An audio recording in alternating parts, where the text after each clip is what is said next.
Mon ami a dit à ma femme que je la trompais. Elle m'a quitté pour lui.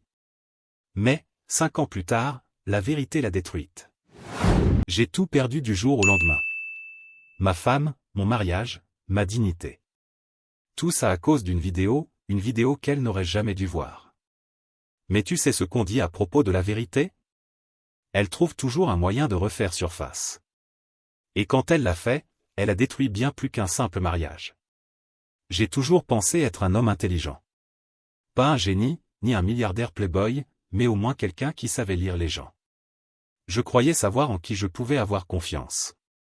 Je croyais avoir ma vie sous contrôle. Mais au final, les pires trahisons viennent toujours de ceux qu'on n'attend pas. Je m'appelle Jack, j'ai 35 ans et, il y a 5 ans, ma femme Émilie non seulement m'a trahi, mais elle a aussi anéanti ma vie entière. Et je n'ai même pas vu l'allumette dans sa main. Nous étions ensemble depuis 8 ans, mariés depuis 5.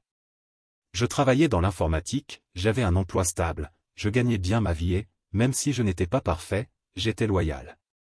Émilie représentait tout ce qu'un homme pouvait souhaiter, belle, intelligente, charismatique. Tout le monde pensait que j'avais décroché le gros lot en l'épousant. Et moi aussi je le croyais. Jusqu'à ce que Ryan apparaisse. L'ami. Le collègue. Le type qui, au début, ne faisait que l'aider dans sa carrière. Au début, je n'y ai pas prêté attention. Tu vois, quand tu fais confiance à quelqu'un, tu ne cherches pas les problèmes. Tu n'analyses pas chaque message ou chaque regard de travers. Tu crois ce qu'on te dit. Et Émilie, elle était une menteuse incroyable. Le premier drapeau rouge aurait dû être la fréquence à laquelle elle a commencé à le mentionner. Ryan a dit la chose la plus drôle au boulot aujourd'hui, Ryan est tellement doué dans ce qu'il fait, je ne comprends pas comment il y arrive, Ryan a été là pour moi après une journée difficile. Mais j'ai laissé passer. Je ne voulais pas être ce mari paranoïaque qui voit des fantômes partout. Et puis c'est arrivé. J'avais une conférence de travail à Seattle. Rien de spécial, juste un voyage de 3 jours. Émilie ne pouvait pas venir, trop occupée. Je faisais des appels vidéo tous les soirs, j'envoyais des photos et j'ai même rapporté ses grains de café préférés du Pike Place Market. Je pensais que tout allait bien. Jusqu'à ce que, le vendredi matin, je rentre à la maison, prenne un café et parte directement au travail. Vers 15 heures, Émilie est entrée dans mon bureau. Sans prévenir, sans appeler. Elle tenait son téléphone si fort que ses jointures étaient blanches. J'étais sur le point de dire quelque chose, mais elle m'a coupé d'une voix si glaciale qu'elle m'a donné des frissons. Explique ça. Elle a collé son téléphone sous mon nez. Et là, sur l'écran, il y avait moi, dans le hall d'un hôtel, en train d'embrasser une femme que je n'avais jamais vue. La vidéo était limpide. Le même hôtel où j'étais descendu, les mêmes vêtements que je portais, la même façon idiote d'incliner la tête quand j'embrasse. J'ai ri, parce que c'était ridicule. Émilie, ai-je dit, ce n'est pas moi. Tu sais que je ne ferai jamais ça. Mais elle ne riait pas. Ne me mens pas, Jack. Sa voix tremblait, mais pas sa main qui tenait le téléphone. C'est toi. Le même costume que tu as emporté, le même hôtel. Qu'est-ce que je suis censé croire? J'ai attrapé mon téléphone, désespéré, et je lui ai montré mon historique de localisation. Je ne suis jamais sorti de ma chambre après le boulot. Tu me connais, tu sais que je ne ferai jamais ça. Mais elle a à peine regardé. Elle a seulement secoué la tête. Je ne peux pas? A-t-elle murmuré. Je ne peux pas rester avec quelqu'un qui me ment en face. Et là, j'ai senti que tout m'échappait. Puis le téléphone du bureau a sonné. C'était Ryan. Jack, mec, qu'est-ce qui se passe? Émilie vient de m'appeler en pleurs à propos d'une vidéo. Tu vas bien? Je peux faire quelque chose? Je me suis figé. Ryan. Le type qui s'était rapproché d'Émilie quand notre mariage devenait sérieux. Celui qui semblait toujours savoir les choses avant que je les dise. Celui qui avait accès à nos horaires, à notre maison, à ma vie. Et c'est là que j'ai compris. Ryan avait tout manigancé. Mais Émilie, elle n'écoutait plus. Elle ne se posait même pas de questions, parce que Ryan avait parlé en premier. Et maintenant, j'étais sur le point de tout perdre. Je suis resté figé dans mon bureau, mon cerveau refusant d'accepter ce qui se passait. La femme que j'aimais, celle à qui je faisais confiance de toute ma vie, me regardait comme si j'étais un sale menteur. Elle ne m'a pas cru. Elle n'a même pas hésité. La vidéo lui suffisait. J'ai essayé encore. Émilie, écoute-moi. C'est faux. Quelqu'un a monté ça de toutes pièces. Je ne suis jamais sorti de ma chambre après le boulot. On a fait des appels vidéo tous les soirs. Tu sais que je ne ferai jamais ça. Elle a secoué la tête. Ryan m'avait prévenu, a-t-elle murmuré. Il m'a dit que, quand les hommes trompent, ils affirment toujours que les preuves sont fausses. Qu'ils se désespèrent, qu'ils inventent des excuses, qu'ils te font douter de ce que tu vois de tes propres yeux. J'avais la nausée. Ryan avait empoisonné son esprit avant même qu'elle n'entre dans mon bureau. Il savait exactement comment monter son coup. Je le voyais maintenant. Lui, la réconfortant, lui disant qu'il voulait juste le meilleur pour elle, qu'elle méritait mieux. J'ai tendu la main vers elle, mais elle s'est reculée comme si j'étais quelque chose de pourri. Je ne peux pas, Jake, a-t-elle dit d'une voix brisée. Je ne peux pas rester avec quelqu'un qui me ment en face. Elle s'est tournée et elle est partie, me laissant planter là comme un idiot, mon monde s'écroulant autour de moi. Les conséquences ne se sont pas fait attendre. La nouvelle s'est répandue vite. Certains collègues avaient vu Émilie dans mon bureau, avaient entendu la façon dont elle me parlait et, en moins d'une heure, la rumeur courait dans toute l'entreprise. À la fin de la journée, je sentais déjà les regards en coin dans les couloirs. Je pouvais entendre les murmures quand je passais. Puis vint la convocation des RH. Ils m'ont fait asseoir et m'ont dit que mon comportement n'était pas en accord avec les valeurs de l'entreprise, qu'ils avaient une réputation à protéger. J'ai essayé d'expliquer, mais j'ai compris qu'ils avaient déjà pris leur décision. C'était fini. Le lundi matin, la sécurité m'attendait à l'entrée. Ma carte d'accès ne fonctionnait plus. Ils m'ont remis une boîte avec mes affaires. Aussi simple que ça, 5 ans dans cette entreprise, perdu. Perdre mon travail était déjà assez dur, mais le pire. Émilie avait déjà quitté notre appartement. Elle n'avait pas attendu. Elle n'avait pas hésité. Je suis rentré chez moi ce soir-là et j'ai découvert que ses vêtements avaient disparu. La commode était à moitié vide. Il y avait un mot sur le comptoir de la cuisine, mais je n'avais même pas besoin de le lire. Je savais déjà ce qu'il disait. Le mardi, elle m'avait déjà bloqué partout. Le mercredi, nos amis communs avaient cessé de répondre à mes appels. Le vendredi, je n'étais plus qu'un fantôme. Sans emploi, sans femme, sans amis. Juste un homme dont la réputation avait été ruinée par un mensonge. La seule personne qui est restée à mes côtés, c'était Mike, un gars de ma salle de sport. C'est le seul qui m'a vraiment écouté quand j'ai raconté la vérité. Lui n'a pas accepté la vidéo comme preuve définitive. Je ne sais pas, mec, dit-il en secouant la tête. Ryan m'a toujours donné une drôle d'impression. Il y a quelque chose qui cloche dans cette histoire. Mais peu importait. Les dégâts étaient faits. Je n'avais aucun moyen de prouver mon innocence. Ryan avait planifié tout ça parfaitement. Et comme pour enfoncer le couteau encore plus profondément, Émilie a posté une photo avec Ryan 2 semaines plus tard. Rien de spécial, juste deux dans un bar sur un rooftop, un verre à la main, souriant à la caméra. Mais la légende, nouveau départ. C'est à ce moment-là que j'ai compris que Ryan n'avait pas seulement détruit ma vie. Il me l'avait volée. Je suis resté longtemps à fixer cette photo d'Émilie et Ryan, l'esprit complètement vide. Elle était là, la femme que j'avais aimée, semblant plus heureuse que je ne l'avais vue depuis des années, avec l'homme qui avait détruit ma vie. Nouveau départ, comme si les 8 dernières années n'avaient jamais existé. Comme si je n'avais jamais compté. Quelque chose s'est brisé en moi. Pendant 2 semaines, j'avais erré comme un fantôme, regardant ma vie partir en fumée. Mon emploi, perdu. Ma réputation, détruite. Mes amis, disparus. Ma femme, volée par l'homme qui avait tout manigancé contre moi. Et le pire, personne n'avait douté. Ni mes collègues, ni nos amis en commun, ni même mes parents.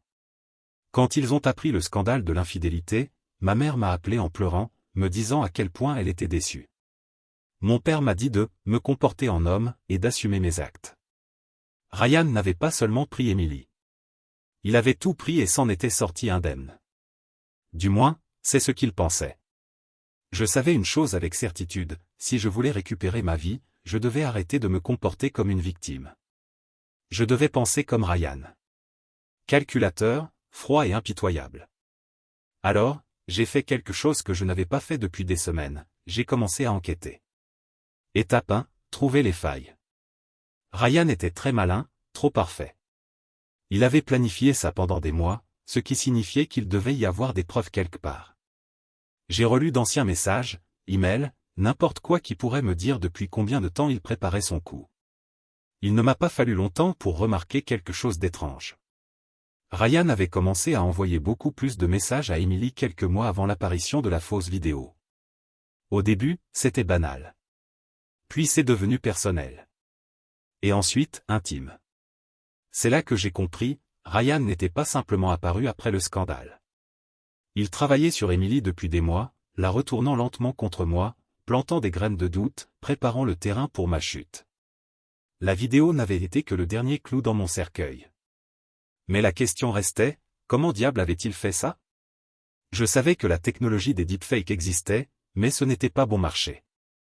Le niveau de détail de cette vidéo exigeait des compétences, des connexions, de l'argent. Et Ryan, il n'était pas exactement riche. Ce qui signifiait que quelqu'un l'avait aidé. Alors, j'ai continué à creuser. Étape 2, suivre l'argent. Ryan travaillait dans la vente. Pas exactement le genre de métier où tu peux dépenser des milliers de dollars dans une technologie de deepfake. Je savais qu'il avait eu des problèmes financiers dans le passé. Nous en avions parlé. Il se plaignait toujours de ses prêts étudiants, de son loyer élevé, de sa voiture à payer. Alors, comment avait-il trouvé l'argent pour m'incriminer? C'est là que je me suis souvenu de quelque chose qu'Emily avait dit quelques mois avant que tout ça n'arrive. Ryan est tellement stressé à cause de l'argent en ce moment. Son boulot l'épuise. Ils ont coupé les primes, j'ai pitié de lui. Alors, d'où venait l'argent? Et puis, tout s'est éclairé. Emily. Ou plus précisément, le compte bancaire d'Emily. Étape 3, la preuve décisive. Emily et moi partagions une partie de nos finances. Nous avions un compte commun pour les factures et le loyer, mais aussi des comptes séparés. J'avais encore accès à nos relevés du compte commun, alors j'ai vérifié. Et là, je l'ai vu, un retrait de 10 000 $ 2 mois avant l'apparition de la vidéo, avec la mention « dépenses personnelles ». Emily n'avait jamais parlé d'un gros achat à cette époque. Elle n'était pas du genre à faire des folies et elle n'avait certainement pas fait de voyage coûteux. Alors, où était passé cet argent? Il n'y avait qu'une seule explication, elle avait payé pour le coup monté. Qu'elle ait su exactement ce que Ryan préparait ou non, elle avait aidé à financer le mensonge qui m'avait détruit. Je suis resté là, fixant l'écran, ressentant quelque chose que je n'avais pas ressenti depuis des semaines, du pouvoir. Pour la première fois depuis le début de ce cauchemar, j'avais une preuve que quelque chose clochait. Et je n'avais pas l'intention de m'arrêter là. J'étais assis devant mon ordinateur portable, fixant ce retrait de 10 000 $ sur notre compte commun. Emily avait financé ce que Ryan avait fait pour m'incriminer. Qu'elle ait eu connaissance du plan entier ou non, elle avait contribué à payer le mensonge qui avait ruiné ma vie. Et elle pensait que je ne découvrirais jamais la vérité. Elle pensait que j'allais simplement disparaître. Mais maintenant, j'avais ma première véritable piste. Et j'en voulais plus.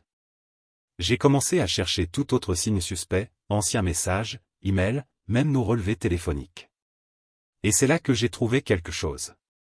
2 semaines avant que la fausse vidéo n'apparaisse, Emily avait eu un appel tard dans la nuit avec Ryan, qui avait duré presque 1 heure. Une semaine plus tôt, un autre appel de 40 minutes. Elle ne m'avait jamais parlé de ces conversations. Alors, j'ai fouillé davantage et j'ai découvert qu'elle l'appelait constamment depuis des mois. Et ce n'était pas de brefs coups de fil. C'était de longues conversations, tard le soir. Elle ne faisait pas que tomber amoureuse de lui, elle l'aidait. Je devais maintenant savoir jusqu'où elle était impliquée. Je savais que je ne pouvais pas simplement l'appeler et exiger des réponses. Emily était trop prudente, trop sur la défensive.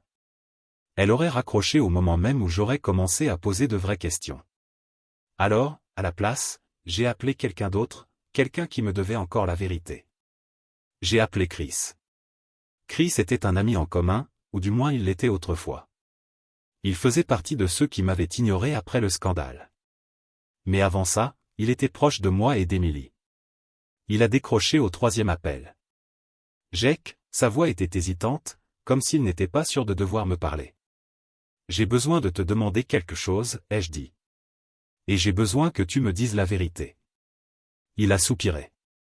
Mec, je ne sais pas si je devrais. Je l'ai coupé net, pas de ça avec moi.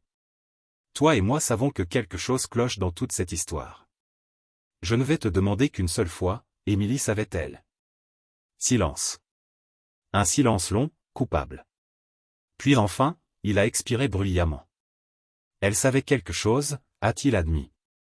Je ne sais pas ce qu'elle savait exactement à propos de la vidéo, mais elle m'a dit, des semaines avant que tout n'éclate, qu'elle n'était plus sûre de toi. Que Ryan lui avait ouvert les yeux sur plein de choses qu'elle n'avait jamais remarquées avant. J'ai serré les dents. Ryan la manipulait depuis des mois. Chris a continué. Et mec, elle s'éloignait de toi bien avant que la vidéo n'apparaisse. Je me souviens qu'elle disait qu'elle se sentait coincée, comme si elle attendait juste une excuse pour partir. Voilà. Elle cherchait une porte de sortie. Ryan ne lui avait donné qu'un prétexte, et elle l'avait saisi sans hésiter. J'ai serré la mâchoire. Une dernière question, ai-je dit. Elle a emménagé avec lui après m'avoir quitté? Chris n'a pas hésité, oui, et ça n'a pas traîné. J'ai fermé les yeux, sentant cette dernière pièce s'emboîter. Elle ne m'avait pas quitté parce qu'elle croyait que je l'avais trompée. Elle m'avait quitté parce qu'elle le voulait. La fausse vidéo n'avait fait que rendre les choses plus faciles. Ce soir-là, je me suis assis dans mon appartement sombre, l'esprit en ébullition. J'avais des preuves qu'Émilie était profondément impliquée avec Ryan. Je savais qu'elle cherchait déjà à s'échapper avant même que la trahison ne survienne. Mais j'ignorais toujours qui avait fabriqué la fausse vidéo. Quelqu'un avec de sérieuses compétences avait monté ce piège, et Ryan n'était pas cet homme-là. Il n'était ni assez intelligent, ni assez technique. Cela signifiait qu'une autre personne était impliquée. Quelqu'un que je devais trouver. Mais avant ça, je devais contre-attaquer. J'ai ouvert mon ordinateur portable et commencé à taper. J'ai écrit un email court, froid et direct à Émilie. L'objet, les 10 000 $ que tu pensais que je ne découvrirais pas. Salut Émilie. J'espère que toi et Ryan profitez bien de votre nouveau départ. Je voulais juste te prévenir que j'ai découvert ce retrait de 10 000 $ que tu as fait quelques mois avant de détruire ma vie. Tu sais, celui marqué comme dépense personnelle. La même somme que Ryan a soudainement eue pour financer son petit coup monté. Je ne sais pas si tu savais exactement ce qu'il préparait ou si tu l'as simplement laissé faire parce que ça t'arrangeait. Quoi qu'il en soit, j'ai maintenant toutes les preuves, relevés bancaires, historiques d'appels, journaux de messages. Je pensais juste que tu devrais le savoir avant que je décide quoi en faire. Dis à Ryan que je le salue. Et sans réfléchir davantage, j'ai cliqué sur envoyer. Elle pensait pouvoir m'effacer. Elle pensait que j'étais fini. Mais ce n'était que le début. Je n'ai pas eu à attendre longtemps. Moins de 30 minutes après avoir envoyé cet email, mon téléphone a vibré. C'était Émilie. J'ai souri. Elle ne m'avait jamais appelé après m'avoir quitté, pas une seule fois. J'ai laissé sonner, observant son nom clignoter sur l'écran. Elle a essayé encore, puis une troisième fois. Ensuite, un message. Il faut qu'on parle. Maintenant. J'ai ignoré. Elle en a envoyé un autre. Jake, s'il te plaît, décroche. Ah, maintenant elle voulait parler? Maintenant, après m'avoir ignoré pendant des mois, m'avoir bloqué, avoir emménagé avec Ryan avant même que l'encre du divorce ne sèche? Non. Je l'ai laissé poireauter. 1 heure plus tard, j'ai vérifié mes emails. Émilie avait répondu. L'objet, s'il te plaît, écoute-moi Jake. Je ne sais pas ce que tu crois avoir découvert, mais tu te trompes complètement. Je n'ai jamais voulu que tout ça arrive. J'étais perdu, partagé dans tous les sens, et je me suis arrêté de lire. Je me fichais de ses excuses. J'ai fait défiler, et là c'était, enfoui au milieu de son long message confus. C'est Ryan qui m'a dit que tu n'étais pas honnête avec moi. C'est lui qui m'a dit que je devais commencer à voir les choses autrement. Je n'ai jamais pensé que tu étais capable de tromper, mais après avoir vu la vidéo, je ne savais plus quoi penser. Elle avait avoué. Ryan avait pénétré son esprit. Elle savait, au fond, que je n'étais pas le genre d'homme à trahir, mais elle l'avait laissé la reprogrammer. Il avait semé des doutes, l'avait poussée à remettre en question tout ce qu'elle savait de moi, petit à petit, jusqu'à ce qu'elle soit prête à croire n'importe quoi. Et une fois qu'elle y a cru, elle est partie. Puis elle a écrit quelque chose d'encore plus intéressant. Si Ryan a vraiment monté ça, je te jure que je ne savais pas qu'il planifiait un truc pareil. Peut-être qu'elle ignorait l'existence de la vidéo deepfake, mais elle savait que quelque chose clochait. Elle s'en fichait. Pas tant que Ryan lui disait exactement ce qu'elle voulait entendre. J'ai fait craquer mes doigts, songeant, elle a peur, et elle a bien raison. Maintenant, elle savait que j'avais des preuves, mais elle ignorait combien j'en avais. Elle testait le terrain, essayant de voir si je bluffais. Ce qui signifiait qu'il était temps de passer à l'étape suivante. J'avais besoin d'un avantage, quelque chose de plus grand. Ryan avait fabriqué une vidéo, ce qui signifiait qu'il ne l'avait pas fait seul. Il avait eu besoin d'un spécialiste, quelqu'un avec assez de compétences pour que ça paraisse réel. Ce n'était ni bon marché, ni facile. Je devais trouver cette personne. J'ai commencé à chercher en ligne des entreprises ou des freelances spécialisés dans la manipulation vidéo par IA. Je n'étais pas à la recherche d'amateurs, j'avais besoin d'un travail professionnel de haut niveau. Après quelques heures, j'ai trouvé une petite société d'expertise numérique en Californie qui dénonçait les fraudes liées au deepfake. Ils travaillaient avec des entreprises pour identifier des vidéos truquées utilisées dans des fraudes d'assurance, des escroqueries financières et même du chantage politique. Je leur ai envoyé un email expliquant la situation et j'ai joint la vidéo de moi dans le hall de l'hôtel. J'ai demandé s'ils pouvaient l'analyser. Je ne m'attendais pas à une réponse rapide, mais dès le lendemain matin, mon téléphone vibrait avec un email du chef enquêteur. Objet, urge votre vidéo présente des signes de manipulation par IA. Monsieur Carter, nous avons effectué des tests préliminaires sur la séquence que vous avez envoyée. Il y a des signes évidents de technologie de substitution faciale par IA, notamment dans la façon dont la lumière interagit avec la peau et comment certaines micro-expressions faciales ne correspondent pas au mouvement naturel des muscles. Cette vidéo n'est pas authentique. C'est sans aucun doute un deepfake avancé. Nous pouvons réaliser une analyse médico-légale complète, si vous le souhaitez. Veuillez nous indiquer comment vous voulez procéder. J'ai poussé un long soupir. C'était ça. La preuve que j'attendais. Le moment que Ryan et Emily pensaient que je ne verrais jamais arriver. Et maintenant, il était temps de tout réduire en cendres. Je suis resté assis à relire le rapport médico-légal encore et encore. C'était réel. J'avais une preuve incontestable que la vidéo à laquelle Emily et tout le monde avaient cru n'était qu'un mensonge, un deepfake généré par IA. Ryan devait penser qu'il était intouchable, qu'il m'avait effacé, enterré sous sa toile de mensonges si profondément que je ne retrouverais jamais mon chemin. Il se trompait complètement. Désormais, je n'étais plus seulement un ex-mari amer cherchant à prouver un point. J'étais devenu le bourreau. Et Ryan était sur le point de tout perdre. Avant de tout faire exploser, je voulais une dernière conversation avec Emily. Pas parce que ses excuses m'importaient, je m'en fichais. Mais parce que je voulais qu'elle ressente. Qu'elle comprenne, en temps réel, qu'elle avait détruit sa propre vie pour rien. Alors, je lui ai envoyé un message. Nous devons parler en personne. Elle a répondu en quelques secondes. Merci. Dis-moi l'heure et l'endroit.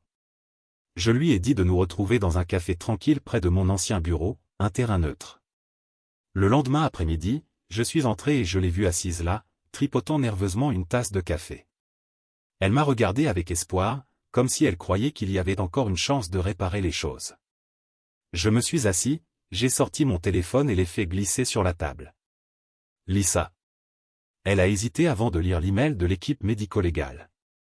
J'ai vu ses yeux parcourir l'écran, j'ai vu la couleur quitter son visage à mesure que la vérité s'imposait. Elle a secoué la tête, murmurant. Non, ce n'est pas possible. Je me suis penché en avant. C'est réel, Emily. Cette vidéo que tu as vue, celle qui a détruit ma vie? C'était faux. Ryan a fait en sorte que tu vois exactement ce qu'il voulait que tu vois. Ses yeux se sont écarquillés. Je ne savais pas? J'ai laissé échapper un rire glacé. Tu ne voulais pas savoir. Tu as eu des doutes, Emily. Je sais que tu en as eu. Mais tu voulais Ryan. Et c'était le moyen le plus simple de justifier ton départ. Ses mains tremblaient en serrant la tasse de café. Jack, J'ai levé la main, la coupant net. Garde ton souffle. Je ne veux pas de tes excuses. Je ne veux pas de conclusion. Je voulais juste que tu vois ça de tes propres yeux.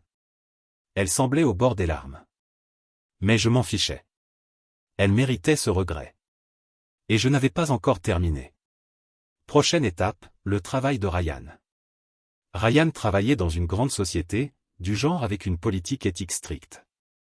Le genre de société qui ne voulait pas voir son nom associé à un employé utilisant l'IA pour fabriquer des preuves et détruire la réputation de quelqu'un.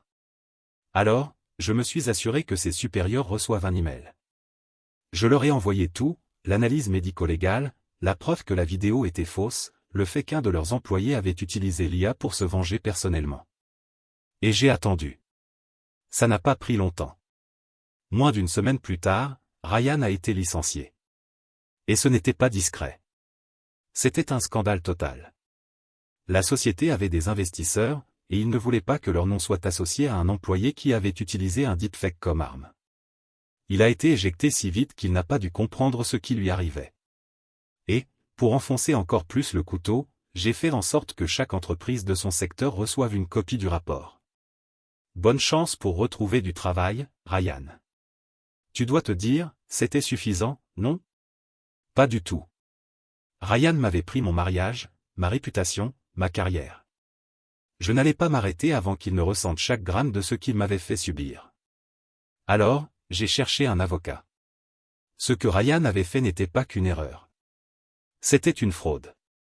Une diffamation. Et, étant donné qu'il avait utilisé une IA avancée pour ça, j'avais un dossier solide pour l'écraser devant les tribunaux. Mon avocat était ravi. C'est l'un des cas les plus clairs de diffamation malveillante que j'ai jamais vu. Nous pouvons l'enterrer au tribunal.